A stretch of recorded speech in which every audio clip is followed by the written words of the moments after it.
Welcome to Activate Your Life, Awaken Your Soul's Expression. This is the podcast that goes deep into the realms of astrology, human design, homesteading, permaculture, self-sufficiency, inner work, and inner healing, everything that's supporting your own inner awakening. I am your host, Erin Esser, and it is an honor to be your guide on this amazing journey of self-discovery and transformation.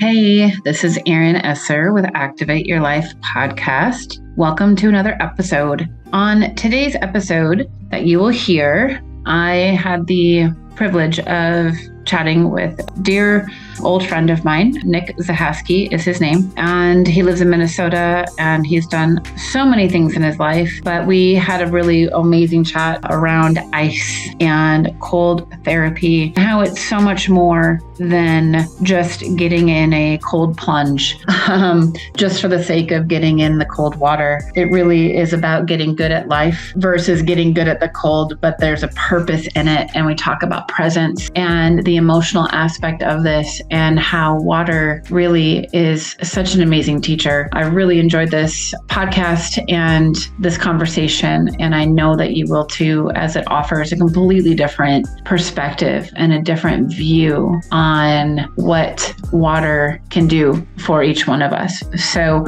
Nic has been an executive chef since 2002. He's launched, run, and redeveloped restaurants and food service programs in Nevada, California, Iowa, South Dakota, and Minnesota.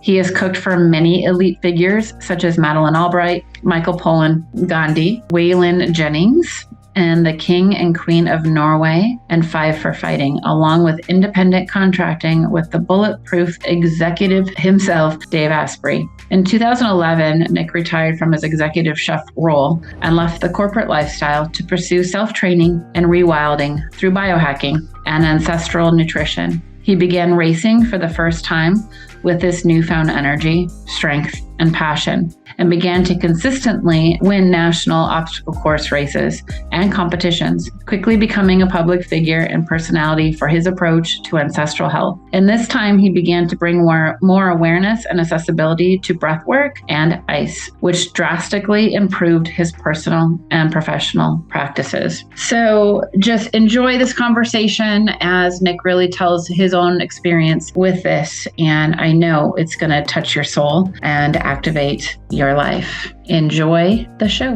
All right. Hey, Nic, how are you? I'm fantastic. And you? Awesome. I'm good. And I'm really excited to chat with you today about breath and ice and food and your chef experience and just everything, just life really in general, and how this plays in with life and how life plays in with this and how it's all connected. And, we've been friends for 12 years now or so? I don't know. It's been a long time. Feels longer, like a lifetime. I know it is. It's probably been several lifetimes like we've talked about before. But yeah, I'm just excited to have you on here. And, breath and ice and community, right? As part of the whole Sherpa network.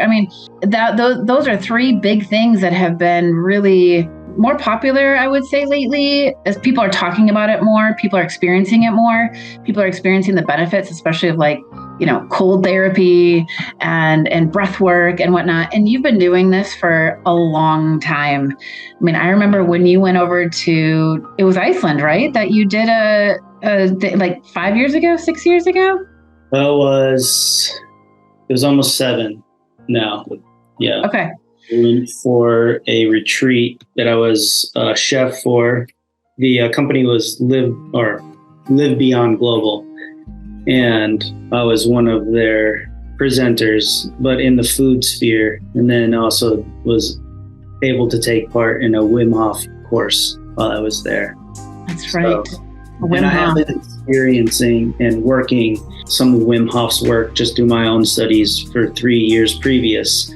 And when I was competing in sometime around the time we met, I would intentionally put myself into cold just to get robust for these races that were coming up. And at that time, I had zero clue that it was a benefit. I just knew that literally that I was going to get into a part of a race where I was going to be in cold water or ice water, or the race was going to be at the very end of the winter season and it was going to be cold outside. And so I needed to acclimate to that. And I would do the same thing before I would go to Haiti. I would drive in, and I still do this, and the kids hate it, but I'll drive around with no air conditioning on, with the windows barely cracked. Just so that's awesome. Just to acclimate yourself. Yeah. Well, honestly, that brings up, one thing too that I was thinking about before our conversation today too, that one of the things I've always really admired about you is that you experience and experiment with everything, like on yourself. Even when we met, we had a business together for a bit and just became really good friends. And you would always experiment with food, with different techniques, with, all these things before it was even, before you would even tell anybody about it or before you would share. You were always like the biggest, you would just experiment. And sometimes it was crazy stuff, but it was like you would do it. And like I think I remember times you would do like super, super high, like even caloric days too. Like, I don't know, to experience, just to see how your body would even like respond to that. You would just experiment with so many things that I always looked up to you for that. Well, thanks. I still do that. The reason I do that is because I'm a skeptic by nature for everything. And I want to experience it on myself, just so I know how it feels before I start educating people on the thing that I'm working on. How did I react? How did I feel? What are some of the pitfalls? What are some of the amazing benefits? And I would keep track of those, post on a journal of those things. Now I'm kind of more in the process of where since I'm not doing a lot of personal coaching with nutrition or physical training at the moment, I do still a lot of experiments on myself, whether mostly within food and exposure things. And I have experimented with in the past, like peptides and other things of that nature. But for me to really comprehend things in the nature, I guess that's my way of learning, is to put my hands on it, to feel it out. And then I can really understand that thing. And then I can give more insight to somebody else, because I know they're going to have a lot of the similar questions that I had when I started looking into something. So I guess there's a lot of people that are very specialized in one thing, and they know that thing in and out, which is amazing. But I've always been of the mindset that specialization is for insects or like ants. And humans, we should know all sorts of different things. And I also too think is like I'm a jack of all trades and a master of none. And that's the way that I want to live my life, because I think if I master something, that there's nothing left for me to learn. And that's something in the food scene that I would always tell my chefs or cooks is, if you think you've mastered it all, then hang up your whites and leave, because there's always something new to learn in life. And I'm an autodidact in that way. I just want to learn. That's the most exciting part of all of this, is learning. Not necessarily the outcome of it, but it's the road to that outcome that's the most exciting part. I think that brings up, actually, I remember one of the times that I was over at your house, like a long time ago when we both lived in South Dakota. I think on your mirror, you had that written, something about it's the journey or something like that. And I think you had it written on your mirror in your bathroom. Do you remember that? I do. I put a lot of things on the mirrors, or above the toilet, because that's like where the very first thing that you see in the morning when you generally get up. You generally go to the bathroom, and it's the last thing that you look at night. And so those are good places to put reminders for yourself, where you're going to be most of the time, in your kitchen. I had some in my studio gym, but I think the bathroom is the best place, and in the mirror, because then you're looking at yourself and you have to repeat that thing. Probably sinks in deeper too, because you're looking at yourself while you're even reading it on the mirror too, right? So like you're almost taking it in a different way than just reading something, because you're looking at yourself at the same time. I didn't think about that before now. So And it's, I think, the only time that we get to eye gaze on ourselves. And that's very difficult for all of us. I mean, staring in my own eyes in the mirror took a long time to be able to actually look at it and love myself. I still work on that daily, I should say. But it's transformative when you can say that thing internally versus saying it externally out loud and audible to yourself. And that is a challenge. When I can do it out loud and say it in eye gaze, then I know I'm progressing a little bit and I'm going to remember it. Yeah. Well, it's intimacy with ourselves, right? Yeah. When we can get to that point. What's that? It's hard to be emotionally and vulnerable with yourself. Absolutely. But, that's kind of brings me into like even the whole ice and breath though, right? I mean, would you say that there's a similar process as far as really having to get intimate with yourself to really be in that space and hold space like for that process? Or like, I guess what would, if you could maybe talk a little bit about that or kind of what you like, what you have found, in your journey of these things, or, if you want to just do one or the other right away, that's fine too. I think probably lump it into like a journey of how I got to where I'm at. Everything, a lot of people, it doesn't matter what sex, male or female, but a lot of times we grit through things because that's how we were taught. Just suck it up, move through it, overcome this obstacle. And then obstacle course racing, that was kind of like my thought process is I have to grit and bear this. I have to get through this thing. It's going to make me better physically. And then a lot of things transformed in my life where there was marital issues, my personal issues with depression and anxiety, suicidal tendencies. And so I would use specific protocols, whether they were in breath or exposure of some kind or exercise, to put myself back into a place of parasympathetic state, because that's the only way I could get there. That was my only release. When I was in the kitchen and when I was younger, my release was alcohol. And it's not conducive to life, period. It brings out the worst spirits in you. So I transitioned into start looking for natural ways of changing my mindset and using these things to get better. And, so that's how I approached the ice or the cold exposure, was through grit. And it didn't dawn on me, and it didn't actually have this big transformation until this year, that like Emoto's work of putting intention to water, you are going to receive that same energy back. Mm-hmm. And so my intention and energy generally going into those things is like, yeah, I can do this. I'm strong. But I'm also scared as shit. And that as like a little child, I'm scared of this thing because it's painful at points in life, whether that's emotional or actually physical. And there's things that are going to come up that I did not have the bandwidth and emotional EQ to deal with. So coming to this year, I'll just share like meeting Kristen, the founder of Sherpa Breath and Cold, out in Pequot Lakes in northern Minnesota. And our introduction was quite magical and serendipitous, and the universe brought it all together. And I was given the opportunity, like being voted onto the island with all the other master instructor trainers that were there that have been doing this daily for over a year. And I had been doing it spontaneously or directed just towards the races that I was doing at the times, or the times that I was experiencing emotional strife, and I would try this thing. And it wasn't like a daily practice.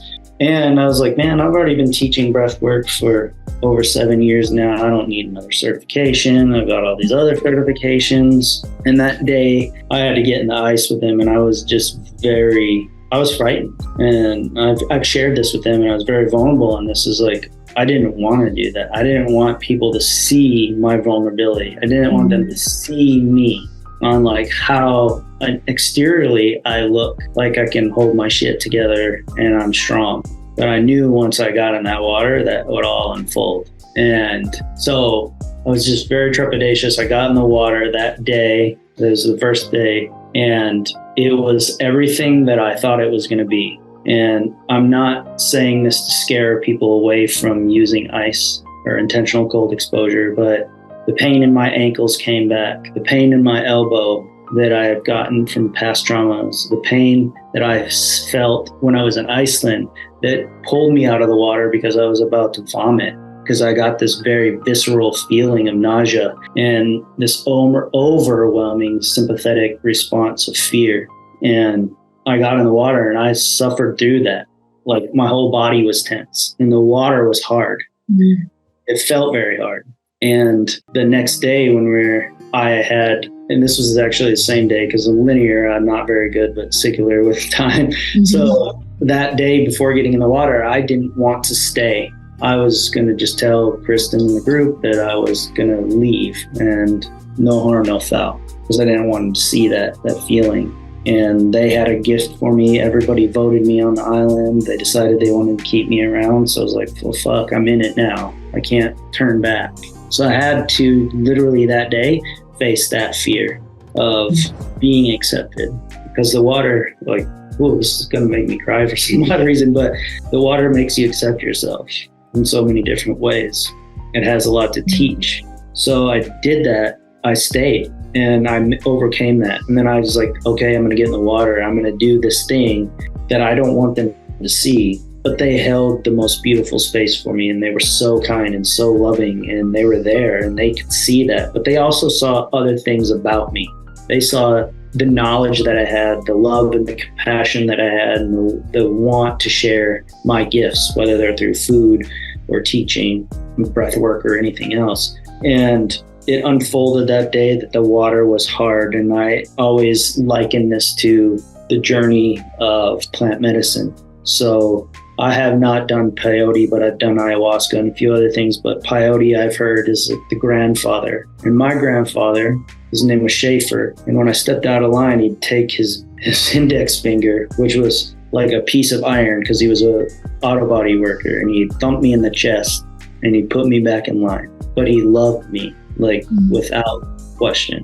And I knew that, and I always felt it. And then the next day going into the ice after experiencing that, I still had the trepidation, I still had the fear.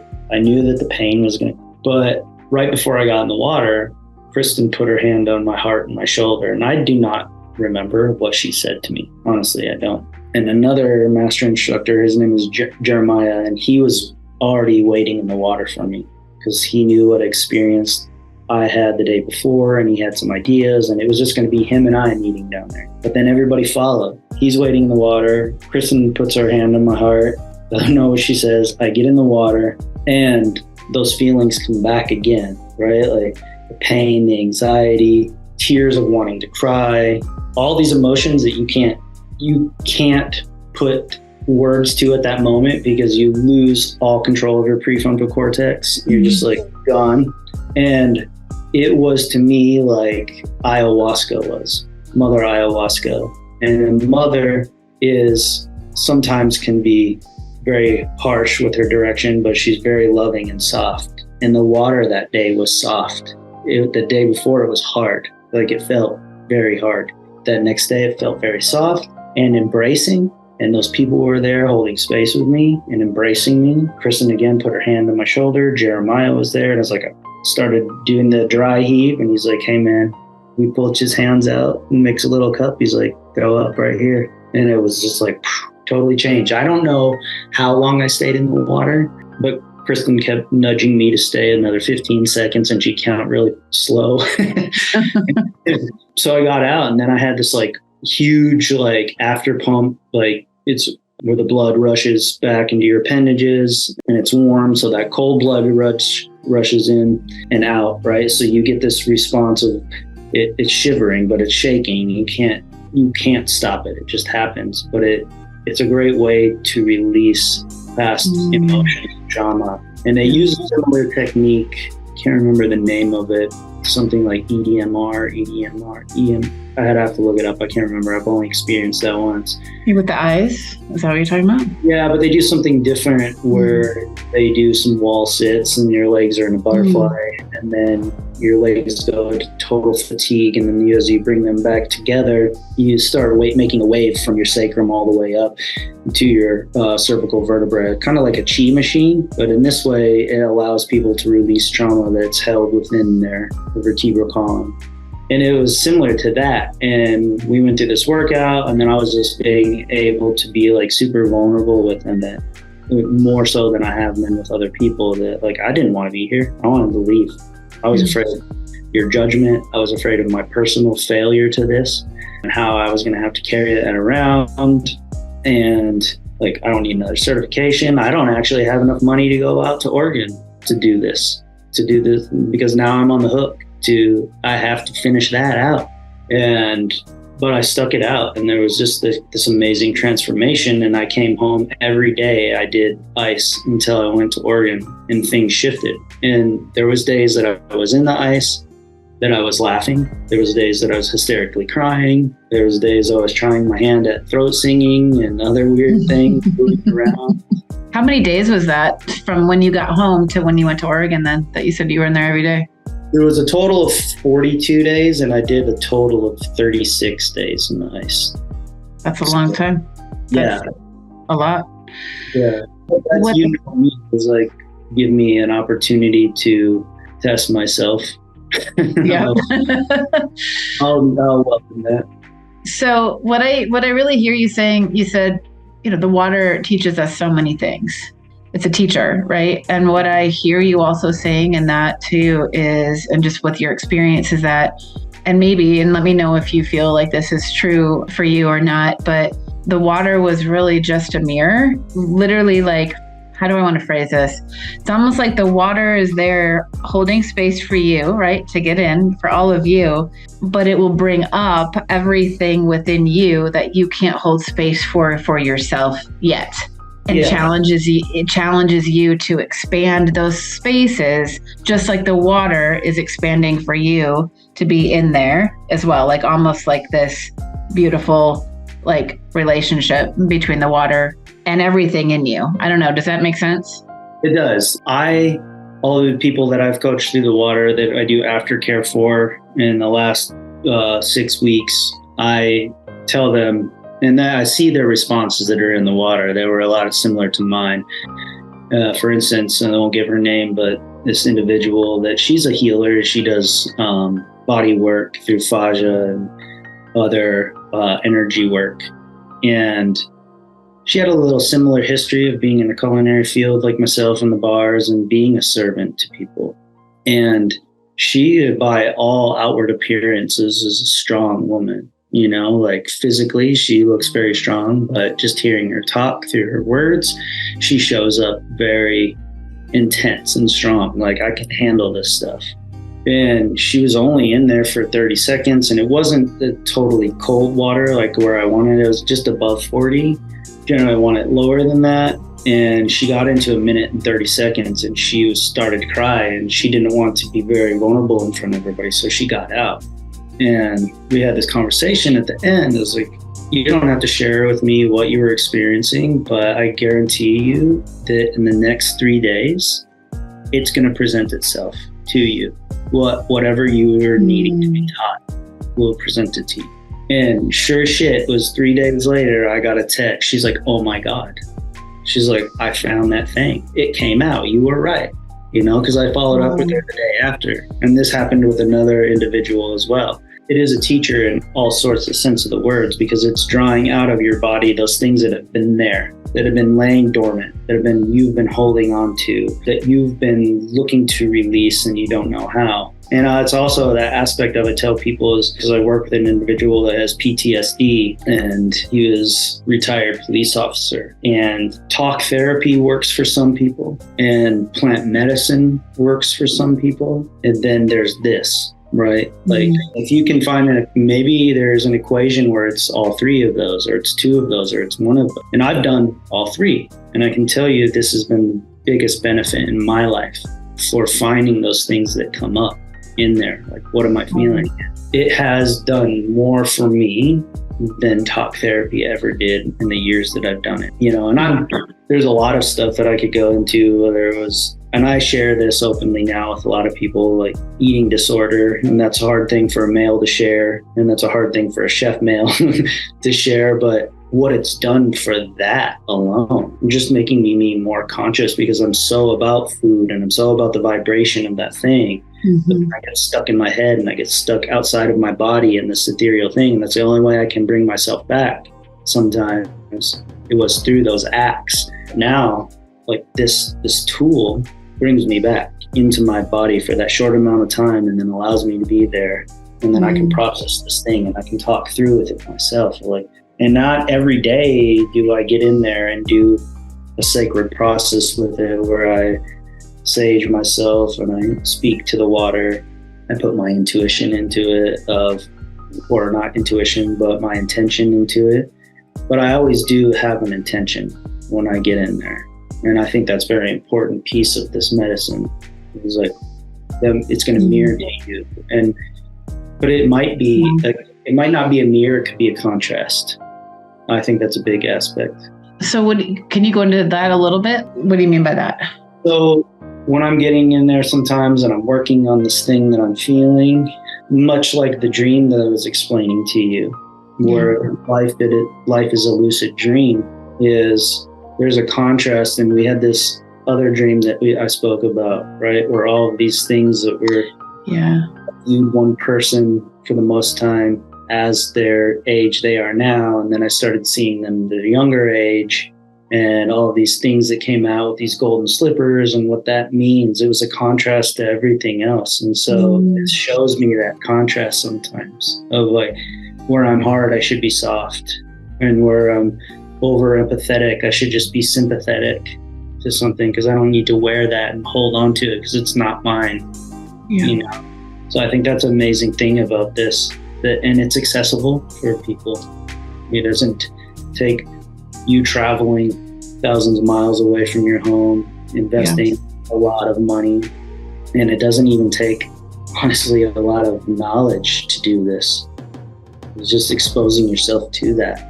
Maybe the knowledge that you need to know is if you have any contraindications health-wise, that you should not get in the ice water. But you could do other different things in the aspect of doing this than breath work, perhaps. So, but it is like, I think that's a lot of times is we get stuck on this pathway and we don't see the exit signs. We bypass the exits, and those are the contrasts that we need instead of staying. I see what you're saying. Yeah. I mean, it's powerful. And, you're probably, I guess, the first person that shared with me as far as, your experience that you just shared, here, where like water is such a teacher, where it like brings it into this space of, it's not something that somebody's just doing to do, right? It's like, okay, so here's a good point where I'm going to bring in that quote that I read. But what I hear you saying is that there's a quote that I read off of the Sherpa Breath and Cold.com website. It says, we don't get in ice to get good at cold plunging. We get in the cold to get good at life. Yeah. And so I love that quote. When I read that, I just thought, oh my word, like this is so much more than just another modality, just something that people just do to say, yeah, I did this for, whatever. It's really like how you're experiencing it and how you're sharing it and how you're talking about it. It's like, this is literally life-changing, where, I mean, I'm even thinking, what a good partner to doing shadow work, inner child work, because all those things that come up, that you're saying that come up right in the cold, we may or may not know, what's there. We know something's there, but we may not know what it is. And so are we ready to face ourselves, right, in the fullness of who we are, and have compassion for those places within us that come up, right? Because a part of you might come up that might be like that 3-year-old scared little boy, right? That maybe had, who knows, right? Like we're so multidimensional like beings, right? That there's all these aspects where I really feel like what I hear you saying is that this is really a tool and a process that can bring us back into the wholeness of really who we are and what our soul is really here for? What would you say to that? What I'm thinking is generally people want to get into something there's different groups and categories of people, right? They're looking at doing this as a new level of experience where they can push themselves, and that's totally okay, right? There's people that want to do this as a therapeutic for a physical reason, and that's totally okay. There's people that want to do this for a psychological, spiritual reason, and that's awesome. And then I think that there's the other part of like people just want, and we miss a lot of times, is we want to play. We want to be like kids again, and we can do that with this. It offers everything to you, and there's no exclusions in that, right? Like whatever you want it to be, it'll meet you there. Sometimes now that's where when we have groups of people where I'm just playing. Like what's like a group that we did before 2 weeks ago is I had everybody get in the ice before we did a breath workout, and so they're like, what? Because they've been coming for a couple of weeks now, and they're like, we're going to do the ice before, we're not going to work up to this thing. I was like, no, we're just going to try it. And they met that opportunity. They're like, okay, let's do this, let's have fun. And they were playing with it, right? And then they offered it where they could get in at the end. And there's people that took part in that. And I think this is something too that allows you to learn innately what your inner voice is saying to you. I've always been good at pushing back certain types of peer pressure. Like just like my body says no. They're like, come on, get in the water again. I'm like, no, I'm good. Like that was my dose for the day. I got 7 other days, 10 other days, to do this. Yesterday, not feeling well, I got in for 5 minutes, and then I came home and got in for 6 minutes. That was my I'm going to see how this makes me feel. It was a playing in a sorts. Yeah. So you're experimenting. Yeah. Which is playing. It's curiosity, right? It's the energy of play and curiosity, right? Yeah. So I think that's something in like the culinary world too, right? Is like, you can only do this thing one way. This is the way the French taught it. I don't like that. Like there's more than one way to do something. And that has often led to great successes, but it's also lots of failures where I learned. But I don't despise, but I don't like the thought of like, this is the way we do it, or this is the way it's always been done. And I have to do it. Like every time somebody tells me that, I'm like, okay, watch this. Let's see if there's another way to do it. Yeah. No. I'm own that if I fail at it. What's that? I'm okay to own that. If I fail at it, I'll be like, yeah, you're right. At least I tried.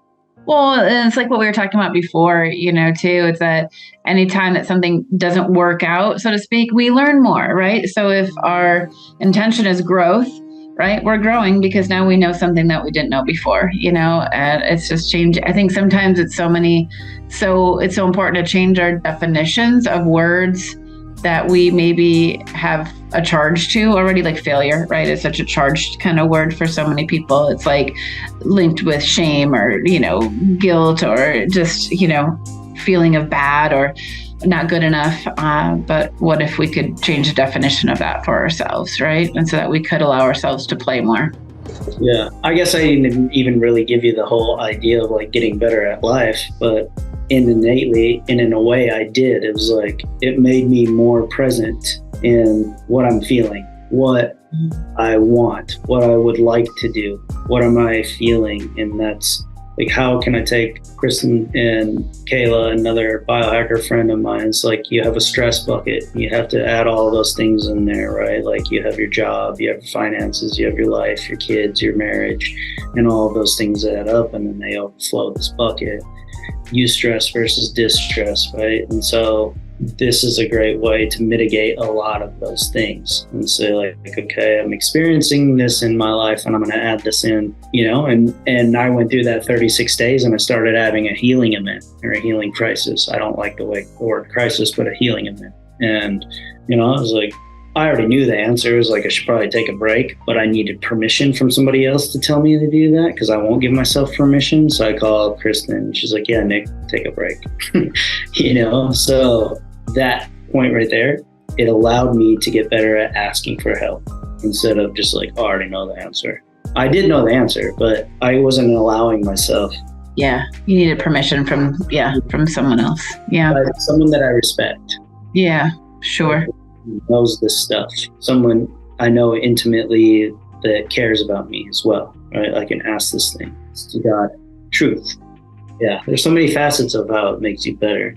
That's amazing. So who would you recommend, like, if say there's someone that's like, I've been afraid to like do this, how would you recommend that they start or that they start to play with this? Well, I guess the biggest way that I started out in playing is, getting ready for these races and stuff. I would just do what we in the biohacking sphere call shiver walks. Like when I was outdoors in the cold in South Dakota, it was super cold. So I would dress down when I go on my runs. I wouldn't wear a lot of clothing because you're going to heat up anyways. So I started by doing that. And then I started shoving the driveway in just a pair of compression shorts, and no shirt and just some gloves. I remember that. Yeah. I went up to like cold showers. I worked my way up in those for a while. And then I worked my way into just tap temperature water in these baths.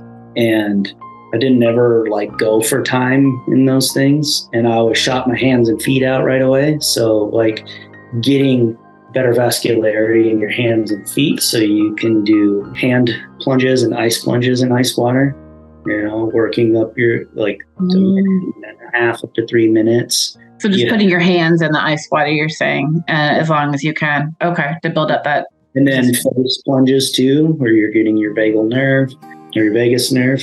And then because you have cells that are on your face, under your eyes, and that are on your hands and your feet and the base of them, or like the palms of your hands and the base of your feet, that are globular cells that they regulate your core body temperature. So when you put them into cold, this is like, I need to bring more heat into my thoracic cavity, protect my body, so it'll raise your body temperature. But it's also improving the vascularity in your hands and your feet. And that's the problem a lot of people have when they get into the cold, is their hands and feet. I suffered from what they call Raynaud's phenomenon. So it's hands turning white, they're always cold. And I think this is an autoimmune issue. I think now more so it's probably a psychological issue, but that's just my personal opinion. And once we can increase that vascularity in our hands and feet, then it helps subside a lot of those feelings that you get afterwards. And those just by like sleeping in a cold room with your face exposed will help you to become more cold adapted, walking outside with less clothes. All of these things that we're doing is helping our body to increase what's called brown adipose tissue or beige fat. Okay.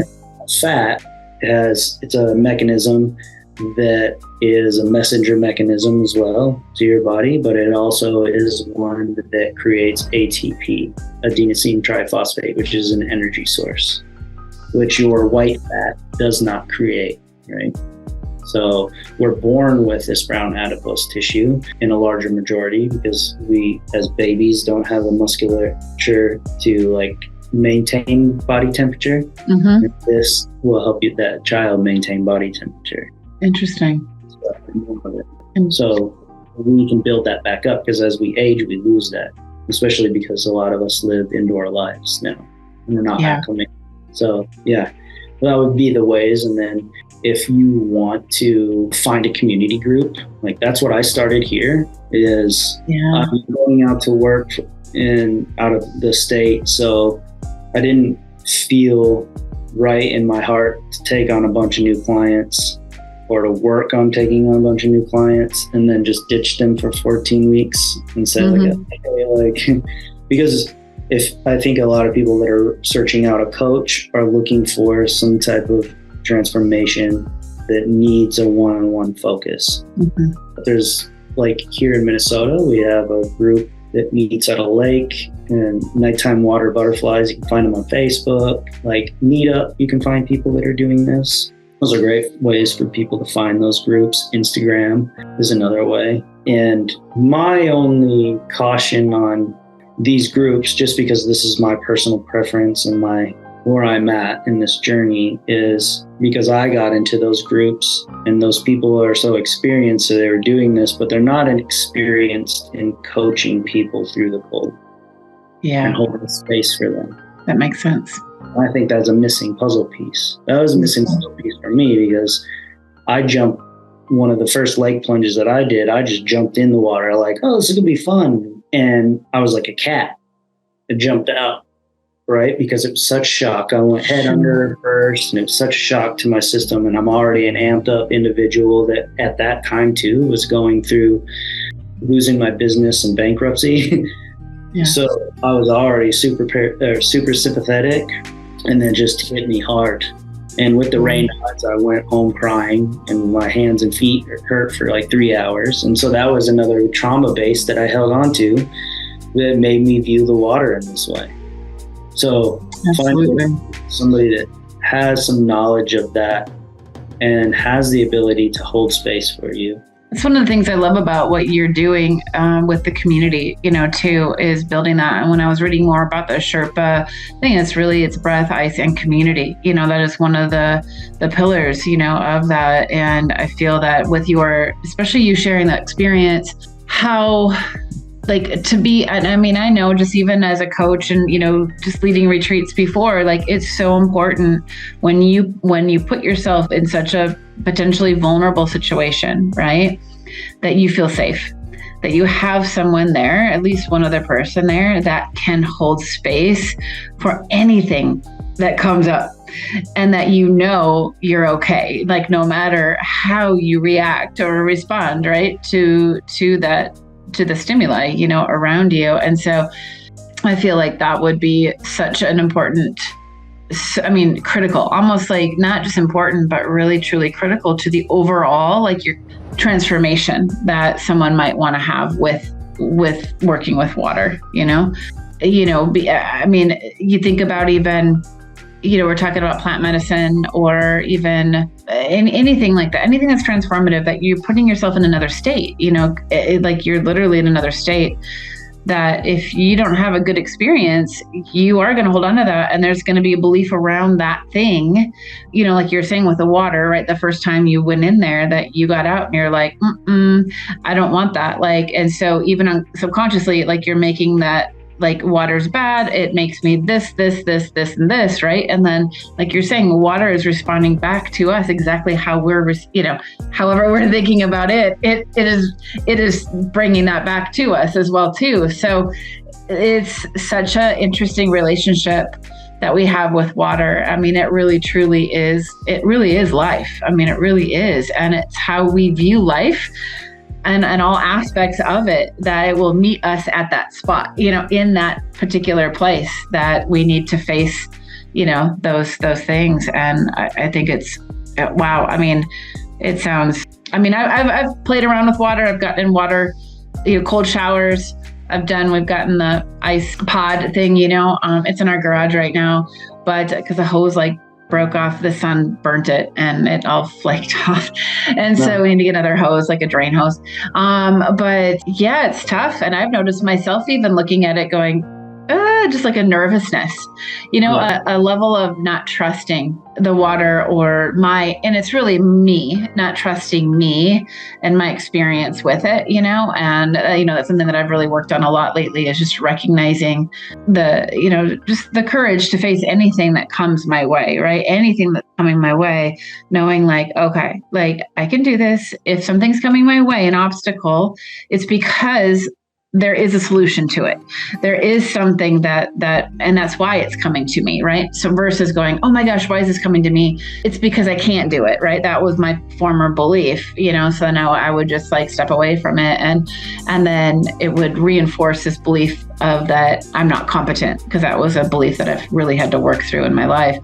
And versus now, okay, no, I am competent and I can get through this, whatever is coming up. It might be frustrating at times, but just believing that and working through that space.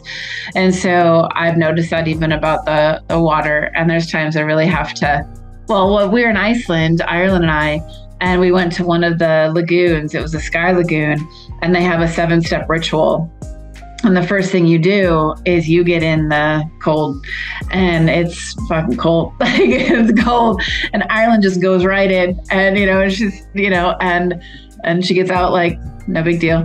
And I'm like, like literally, that's how I was like. I just like was breathing like so, like I could just feel. It was hard for me to take breaths in there, and I had to really like.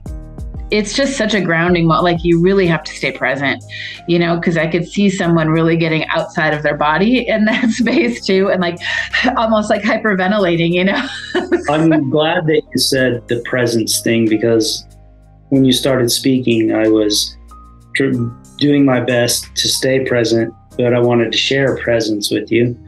So I didn't want to respond just to respond, but I really wanted to listen to what you had to say, and then you brought it out. So thank you. Yeah. Because my thought of this is what Ram Dass says is be here now. And what the water does to you is it pushes you into being here now. And I think there's a reason that some people can accept the water easier than others. And that's like for Ireland, she doesn't have as many years of experience and traumas in life, right? So she is living in the present. She's living in that moment. And then there's adults that can do that too, right? Because they know I've done that work and they can bypass all of those things. And when you have all of these traumas and these ideas about this thing that you're fearful of, that you really have not experienced perhaps, it's easy to put this idea around it, right? And then you're not present in that moment. You're already thinking of the thing in the future, or you're thinking of the thing in the past. And water forces you to be present. Yeah. It forces you into that state. And this is like, all right, here you are. And if we can have somebody coach you through to find your breath, right? We were talking about that before. It's like you're just breathing through your mouth, and that was your body's natural response, right? It's this mammalian responses. It's like, oh shit, you need to get some breath. Like you just fell in a big old batch of ice water in a lake, and you're gonna drown. Or you like it shocks you, so you need to breathe. Yeah. Or this. You walked out in the middle of the street and the bus is coming at you. Like, how are you going to breathe, right? Like, yeah. You don't get to stop and go, okay, this happens, right? Like, yeah. So you got to find your breath in this time frame, and you got to become present. And it takes some time to get that. And what we call in the water is your turnover. Like so for a lot of people, for like my response too, when I first started doing this, my turnover time took almost to the end of time to get out of the water. And now I get in the water and my turnover time is in like 10, 20 seconds. I find my breath. I find this place. I find this peace, Some days it's a little bit longer, It just depends on my nervous system state and where I was at and what I was thinking too. So being here now is something that this thing does, and that thing is like turned over like whenever I'm cooking, like I'm being here in this thing. I don't have to be other. I don't have to think about the thing that I do think about the thing that's going to happen in an hour that needs to happen in 3 hours. But I can be hyper focused on this thing and not allow those other things to bog up the system and mire the water where I'm like panicking. To take you away from where you're at right now. Yeah, not allowing those other things to take you away. Yeah, I love that. And what I hear you saying is that it's a good gauge to see maybe where our nervous system is and where we're at, to see how long maybe that gap is between, that turnover, right? Like, okay, is it 10 seconds today? Is it 40 seconds today? Oh gosh, what does that tell me about where I'm at right now? What maybe do I need? How can I support myself maybe in a different way or in a higher way today? Or I don't know. Does that make sense? Like, yeah, because like, and the term biohacking is not something I really resonate with just because of the hacking aspect of it. But like when we're taking into account all of our humanness and we're looking for ways to change our humanness, we have to have parameters, right? And so if we don't know these parameters, then we can't measure them, then we can't change something, right? Yeah. So that's one of those things is like, okay, today was 10 seconds, perhaps you measured this thing, and you don't always have to do that. But today I'm going to measure it just because I did this workout yesterday, and this was my response last week to that same exercise stimuli. And now this is different, and I pretty much kept my week the whole same. Like everything was the same. Nothing popped off. It was like super stressful in my life. Everything kind of creeped along, but this was the thing that changed. So maybe that's a parameter that somebody could gauge or measure. Yeah. And so, like you said, now my self-care is like just acknowledging that, right? Like I don't need to stay longer in the ice. That's not going to help. Or maybe I need to follow up with something else. Maybe I don't need to work out tomorrow. Maybe I don't need to work out today. Maybe I need to forgive this person or hug this person, or maybe attack some shit that I was holding off because I was procrastinating on it, I guess. There's so many like things, and it's even just talking through these things is giving more myself insight into like how I show up and how I do this. Yeah. And why this. Yeah. It's awareness, and awareness and presence, and it just cultivates consciousness within us. And from what I hear, this is just such a good, it's inspiring me to, I was pretty regular, like at least getting in the shower, like every day, like, and just standing there, and it would just, and I would try to get my neck, 'cause I remember you were saying, like just getting in that vagus, the nerve, but just paying attention to how I react to it, as well, which is, it's so eye-opening. I mean, it really is like just self-awareness, and I feel like if there's anything right now in the world that we need, it's more self-awareness. Each person can do their part to bring that out. So we're not just going through the motions of life and living literally completely unconsciously. And, do we even exist if we're living unconsciously? I don't know, that's something to, and, for probably another time, but like this really brings life on a whole new level, because when we're self-aware, everything changes, the game changes. Speaking of this self-awareness, and one of the things that I've always wanted to work on was when I was asked a question, whether this like from authority figure, boss, somebody that I was working with, is I had this teacher or professor, Mr. Ernst, in ethics class, and you'd ask him a question, he'd pause, and he'd do this long pause before he answered because he was turning the wheels, right? And he just didn't want to give you this canned answer. He was very thoughtful about that. So it's something that I always thought about, and I was like, man, I love that. I want to just not give a canned answer, especially if I'm in a place where I feel a little fearful of what the response would be. So the way that this showed up for me about being in that state of being present and aware, because everything in the world draws us away, whether it's your phone, your computer, your social media stuff, right? Like we're all pulled away from that because there's so much to distract us now. Because I had to go, I was called in for jury duty, and then I was actually pulled for a panel, for a jury panel, but there was some things that I did not agree with and that I couldn't be impartial to. And so I got pulled aside, and the defense attorney and the judge and the other attorney were in the room, and the judge asked me a question, and it was the first time that I sat and I paused, and I was like, oh shit, like I did that thing. I just didn't answer. I did that thing, and I made him wait because I really wanted to give you a thoughtful, thought out, concise answer to your question that resonates with me and why I can't do this or why it does not resonate with me.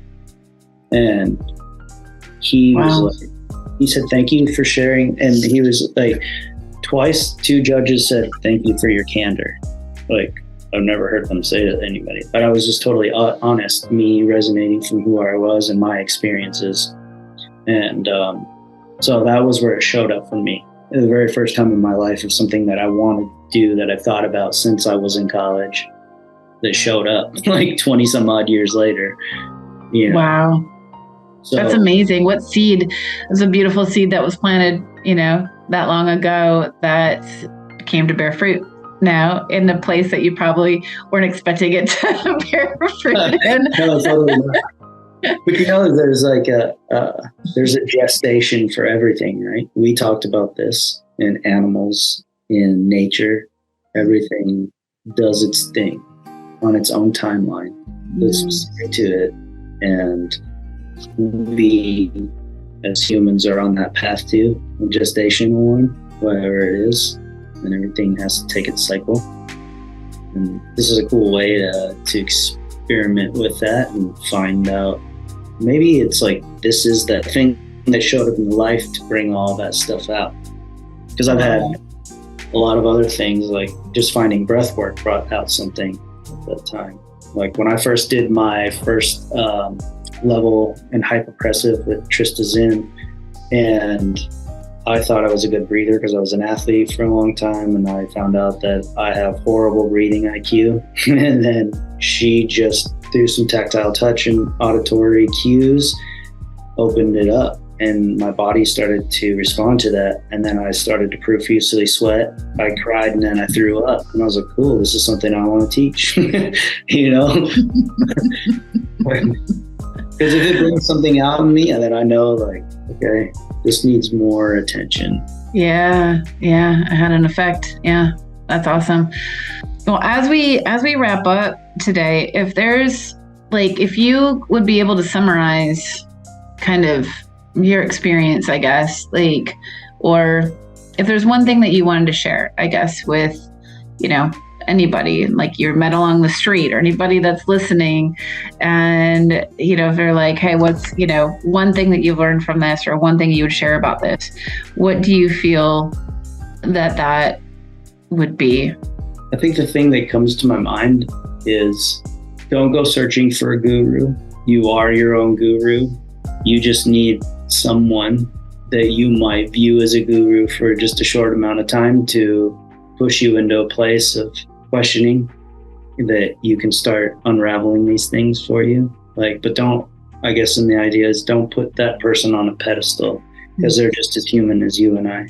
So we know they might be more human or lesser human, especially as we're finding out in this world. But, is trust yourself through this process, follow that thing, and you'll know if it's right, and you'll know if it's wrong. You'll know if it's right because it's going to resonate with you. And it's like Mark Pazio says, you'll feel this in your gut, right? You're going to know. And that's intuition. That's your spiritual ether tether, right? Like, it's telling you, yeah or no.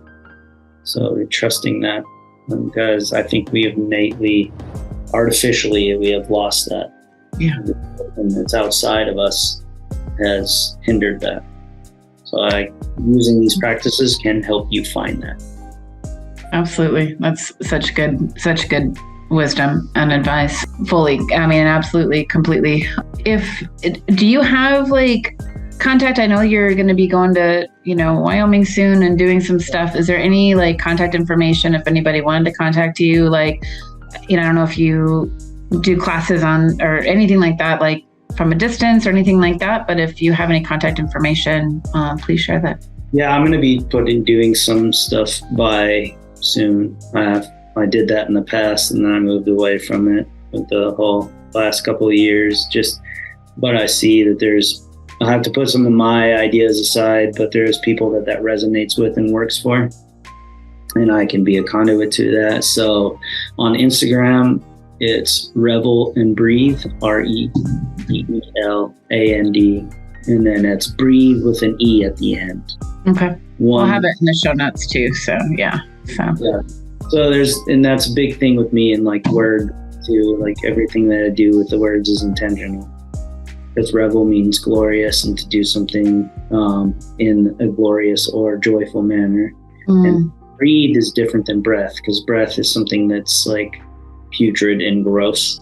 And breathe is another glorious aspect of something that we do. Right. Interesting. I love that. So we're like, if we look at it in this world as we're not breathing, we're being breathed. Ooh. The creator is because we have no control over that until we're intentional about it. It just innately happens. Wow. That's powerful. We have to think of a higher power, I guess, in that sense. Wow. That is beautiful. And that is an amazing place, I think, to close and allow people to sit with that, because that's something to just like to let marinate. But man, thank you, Nic, so much. I know I'd like to be able to have more conversations. There's so many things we could talk about on here, but thank you so much for sharing your journey with ice and a little bit of breath. I know we didn't get into that as much, but I love I think it was so powerful, just even the cold and ice and community and just your story. And I feel that it gives people another way to look at this rather than just something to do, because it's kind of popular, that there really is a true purpose in that of growth and our own internal activation. So I just thank you for sharing and thank you for being here. Yeah, thank you. I appreciate it. I appreciate you. Thank you. Yeah, I appreciate you too. All right. Stay tuned for our upcoming episodes packed with wisdom and insights that will allow you to experience life in a more empowering way. Until then, stay inspired, stay curious, and always ask the question, what else is possible that I've never thought of before? Take care.